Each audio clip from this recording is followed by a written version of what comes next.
Hey there, Twisted Sage here.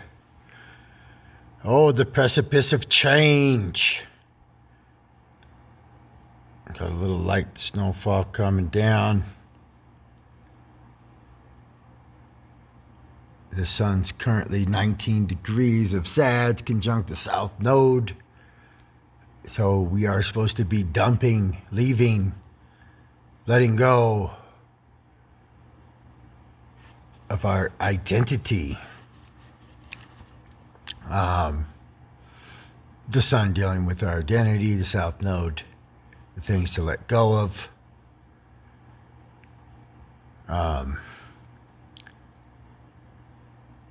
Yeah, I would assume from my observation, it's been tough on the Sagittarians I know.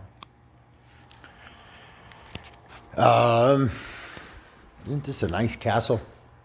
Sure wish it was mine.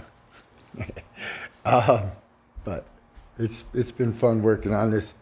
Good people. But yes, letting go. I think the constant thing we keep seeing. Let's see, let's just turn that on. Yeah. It's nice to fantasize about having nice things, huh? Yeah, it ain't everything, but sure would be nice. Anyways, I think we're continuing to see the fall of education. That's the Sagittarius dealing. But right now, yeah, we also have the moon is currently directly squaring. It just left its square to Jupiter by about a half a degree and is now squaring Saturn. I know waking up this morning felt heavy to me. I'm pretty sure that had something to do with the sun conjuncting, both. There's heavy alignments. Heavy alignments in the sky right now. The earth energies, especially Taurus and Capricorn, they're more dense. We get a little more lightness to a Virgo energy. But your Capricorn and your Taurus is a heavy energy. So there's definitely, again, squares it's an internal battle. They're the hardest to deal with. It's associated with the Saturn aspect. I forget who I was just recently watching. I think it was a little bit of Gemini Brett. But people that are actually drawn to astrology, for the most part, are drawn because of heavy happenings in life. Some oppositions and definitely some squares that occur that make you question everything or search for, as I like to say, inner standing. We've done enough understanding. But searching for a standing, I guess understand. I'm fixed when I get something, when I get set in a way or a thought, then it's hard to sway the way I think, feel, see an idea. So yes, searching for an inner standing would be, I believe, better than an understanding. Again, with the word twists of language and in a certain belief through all the collective knowledge I've come across, I personally feel like humans have always been slaves to some degree. Rarely have we, or do few really get to live this life in a, I guess maybe the theory of true freedom. So, yeah, again, this eclipse, that's on Monday. Like I had talked in a prior video, young girl that was about to be 16 on that day, and it was about a month prior, took her own life. Um, I know another person born on that same day, and she seems to be going off the deep end, going deeper into substance issues. Um, my mom's born the 21st, so that's the day of the Great Conjunction. Saturn, Jupiter, 0 degree Aquarius. And I ain't trying to air all that bullshit, but let's just say she's not a pleasant person to live with.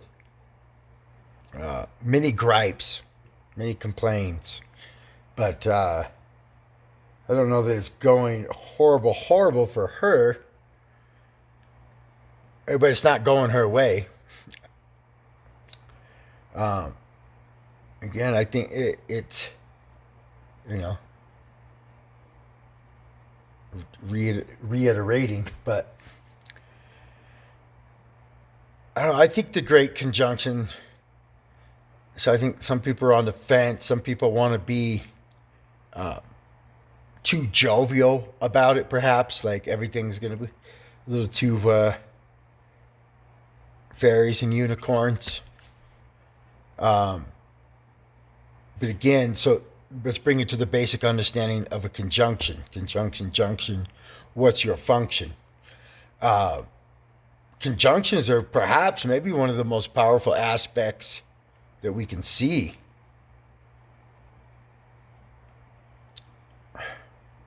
I should say maybe experience. But a conjunction is always about, it's that new beginning. Let's think sperm and egg. We want to get to the deepest level of a conjunction. The sperm enters, conjuncts the egg, and a whole new life form is created. So once a month we have that with our new moon, so that the sun and moon conjunct. So yeah, this is a powerful one, especially that it's at 0 degree. So I think maybe some of us are going to be fantasizing about an immediate something, but this is definitely going to be planting a serious seed. So conjunct well.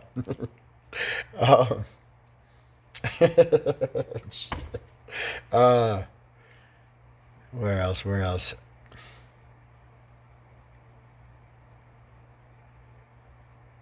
No, I was going to get to that conjunction. Actually, back to the conjunction thing. In scanning, I guess all my favorite love affairs are the ones that hit me the deepest. In looking back at the charts, there was always something conjunction-wise for me. Let me check my time. Although, yeah, I'm good.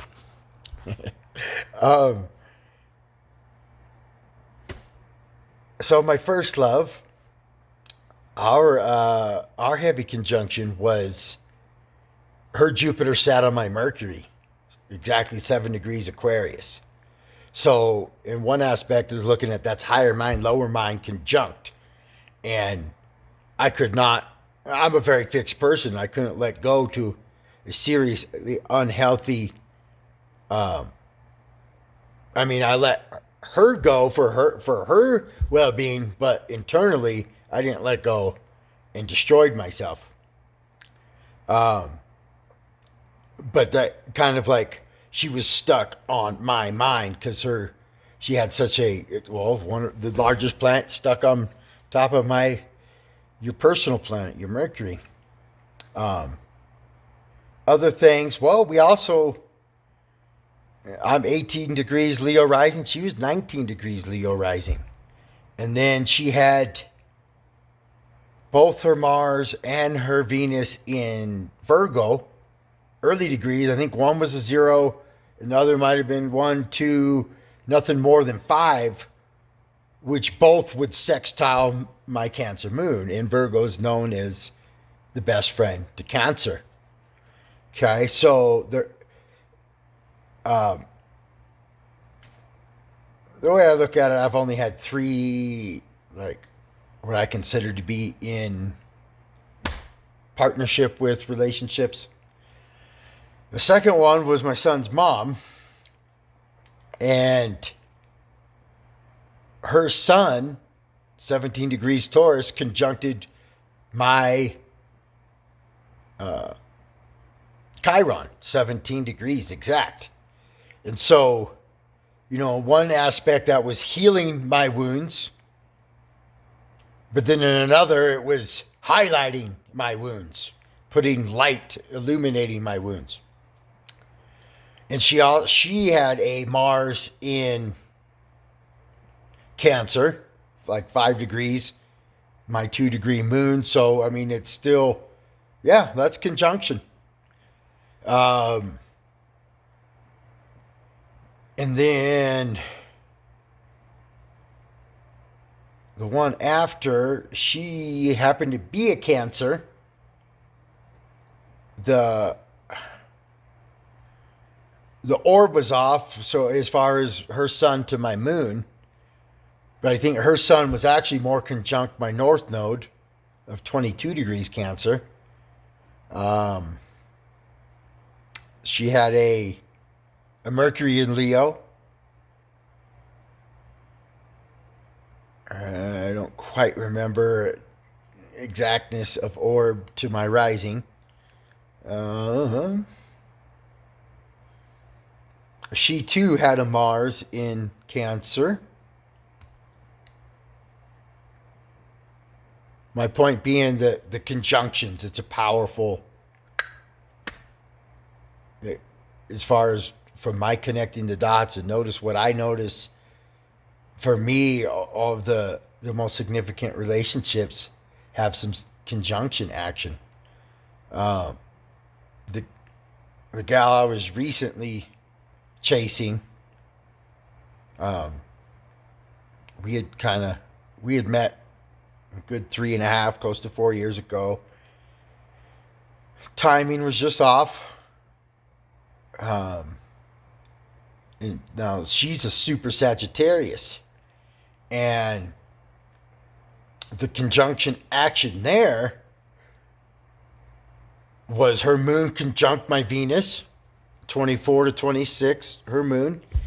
And then the one that really, I think, sets me off big time was, there was a minor, there's my Mars sextiles her Venus at like 1 degree orb, but her Mars exactly conjuncted my Neptune. My Neptune's 26 degrees Sagittarius in the 5th house. So this is where my fantasy of romantic relations comes in. And then in my chart, it sextiles my 26 degree Pluto in Libra. So Pluto can deal with our desires. And so I have that desire for that romantic partnership. I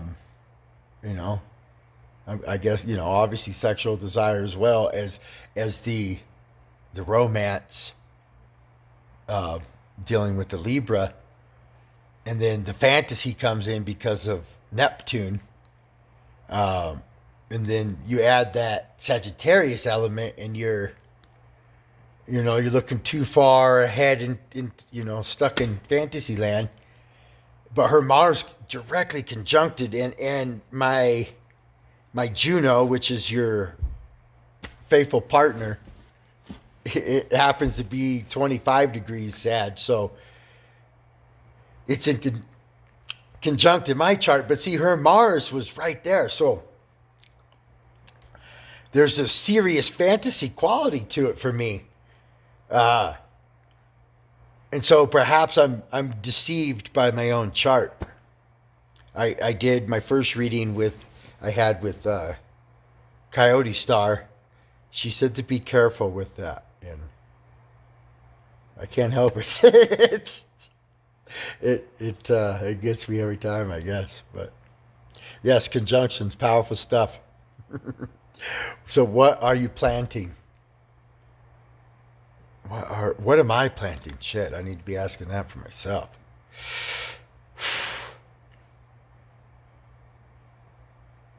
Hmm. Hmm.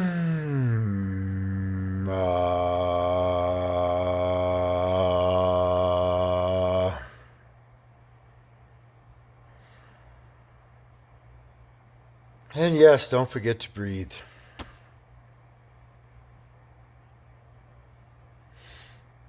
As the great David Palmer would say, there's a bit more fate than free will in our journey. He believes that free will is only certain windows of opportunity.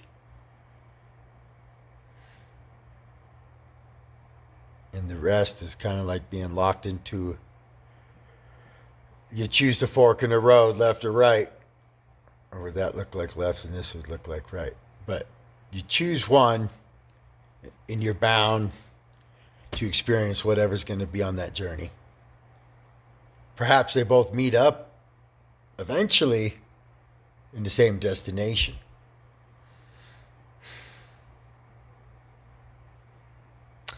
CSR signs, we just can't help it be all mental. All right. Remember, breathe. Breathing keeps you in the moment. Can get you out of your head. And truth comes from your heart.